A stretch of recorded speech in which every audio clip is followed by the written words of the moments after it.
Hey folks, I have read your discussion boards and your portfolios today and given you feedback in the rubrics that are associated with both of these assignments. Both of these assignments, the way they're submitted through Blackboard, do not allow the in-text comments that you would normally see like on a paper with red ink or red font on them. So look in the rubric for the feedback. In general, you guys have done a fantastic job. The discussion boards were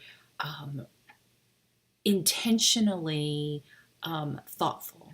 The vast majority of you, in one way, shape, or form, commented on the complexity of understanding fair use and copyright and open access and the Teach Act.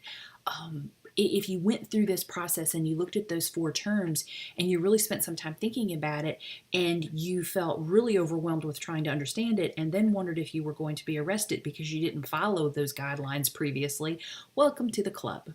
The vast majority of us that are in an education role really have a hard time understanding which one of these laws or guidelines to follow. It really is complex. So the intent of this assignment was to heighten your awareness, for you to understand, hey, these policies, these guidelines, these laws are out there, so you need to know them. One of the best resources I have found in understanding what is okay to use and what needs permission is my college and university librarian. They are fantastic resources. So if you're ever in doubt, those are great people to ask. Interestingly, so many of us, because we're Christian nurse educators, we want to do the right thing the first time. And we really do have the heart of good intentions when we're practicing in our specialized area. Your classmate Danielle did a really nice job kind of summarizing what I think is a core takeaway from this assignment. Daniel wrote, "We are reminded in Proverbs to not withhold good from those to whom it is due when it is in our power to do it." And that comes from Proverbs chapter 3, verse 24. She goes on to say that this can certainly be applied to the use of others' work for the benefit of education. By showing integrity and giving credit to others, we are promoting not only the profession of nursing, but setting a Christ-like example that our students, our peers, and colleagues can attest to. Amen, Danielle. And many of you came away with a very common theme that Danielle so beautifully wrote. We really are, as practitioners, as nurse educators, called to do the right thing the first time. As Christian nurse educators, if we can place that right thing in the context of Christ-like behavior, I think that's a fantastic way to look at this information. So is the takeaway from this, don't panic. Don't feel like you're supposed to know all of this. The vast majority of us have to really, really think about this. So my goal was that you would have the opportunity to really think about these concepts and to know that they're out there for further investigation. So well done. Let's flip over and talk just a moment about your portfolios. I love the portfolio assignments. Not so much the discussion boards. You guys are getting ready to graduate, so I can demonstrate full transparency. I don't like discussion boards. I didn't like them as a student. I don't like them as faculty. I try so hard to make the discussion boards relevant for your practice and meaningful for you to explore. But I so just want to reach into the computer and open up a wormhole and just come into your living room and go, talk to me about what you read. Okay, that was a bunny trail. You can tell it's after 9 o'clock and I'm going to start really wandering. Okay, back to what we're supposed to be talking about, your portfolio. Love, love, love the portfolio, and here's why. I get a beautiful sense of who you are as a professional. I get to view you in the context of, would I hire you? My background is in nursing leadership, so I hired a lot of people. I love looking at you through that lens of thinking, okay, what about this person is really employable? How are they presenting themselves in that first opportunity for someone to get to know you as a candidate? The portfolio, the online format that you're using, this is a Blackboard portfolio format. You're going to have access to this for about 6 months after you graduate, so you can play with it and tweak it.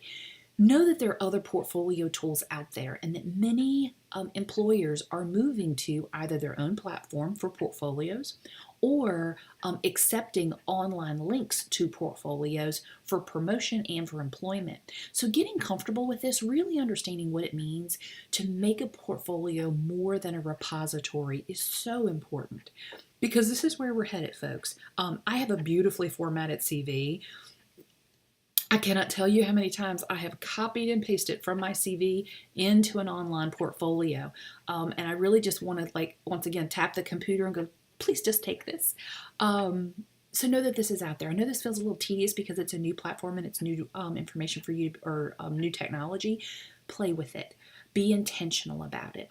You want to avoid having your viewer, right now it's me, but later it could be an employer or a colleague, have your be thoughtful about how many times you have them click something and how many times you have to download something.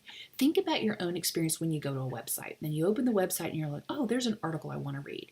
And the website makes you click on it. And then when you open it, then the first thing you get is another prompt that says, and click here to get to the article. Facebook is horrible for this. How many times do you have to click to find what you're looking for? You want to make this as easy on your viewer as possible. There are no advertisements. You're not going to get paid for making it more complicated. You're looking to impress someone. First pass, first blush, you want to get them with your information without making them click all over the place. For this assignment, your resume, especially if your resume is like mine, it's got lots of formatting, lots of, pardon me, spacing, and if you try to put it into the portfolio, it becomes a train wreck really quickly. It's entirely up to you if you want to put your resume in as an attachment versus an embedded document just on a page in your portfolio. You use your discretion in that. I think that one would be okay.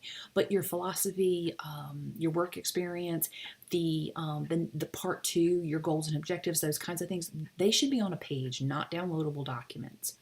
When you get to your artifacts, there's some artifacts that you're probably going to attach. Like if you decide to use a previous assignment as an artifact, you're going to attach that because there's no real way to put that into a meaningful page. But if you use a video or you put a personal picture in, you're going to embed that. You want to be as user-friendly as you can be. So be very mindful of that. The other thing to remember is you need to be demonstrating the relationship with the NLN competencies throughout your portfolio. And this is the use of the brackets and the number associated with the competencies. This is one way that we measure that your portfolio, which is a snapshot of your progression, your development as an educator, has some relationship to the competencies. We're measuring your progress compared to the competencies, so they need to be peppered in throughout your content. So all 3 of the files that you did today should have had some relationship to the competencies, and it's your responsibility to go in and denote that with those brackets and the number of the competency that relates to it. Okay, I think that's everything.